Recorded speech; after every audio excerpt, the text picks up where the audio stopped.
ఒక ఆడది మగాన్ని దెబ్బ కొట్టడం మన ఊరికి అలవాట్లేదు.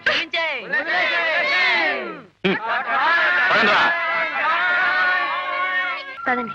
ఏమే కరుణ, నిన్ను మీ వదిన వేణీడ స్నానం చేయమంటే నువ్వు మాతో పాటు చెరువుకు తయారయ్యావు. చలేస్తుంది చూసుకో. చెరువులో మునిగి కేరింతలు కొట్టే సుఖం మీ ఒక్కరి సొత్తే కాదు, నాకు కూడా కొంచెం పంచండి. ఈ పిల్ల పట్నం వెళ్ళి మాటలు బాగా నేర్చింది. జాగ్రత్తగా నడవే, జారి పడిపోతావు. ఏమే చిచ్చుబుడ్డి, నువ్వు బట్టలు చూస్తున్నవే, తర్వాత స్నానం చేద్దు గాని. అలాగే.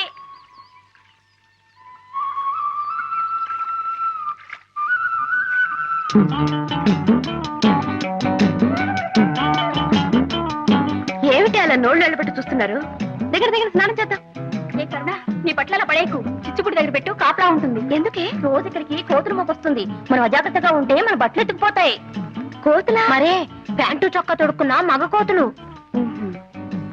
నా బట్టలకి కాపలా ఎవరు ఉండక్కర్లేదు. మేసు ఉన్న మగాడైతే నా బట్టలు ముట్టుకొని చెప్తా. వాడికి మీసాలే లేవే. ఈత చెట్టు గుబ్బురు చూడు, ఈతకాయ బగర్రు చూడు, ఈత చెట్టు కాపుకొచ్చిందో, నస్సామి రంగచ్చినదేమో ఈతకొచ్చిందో.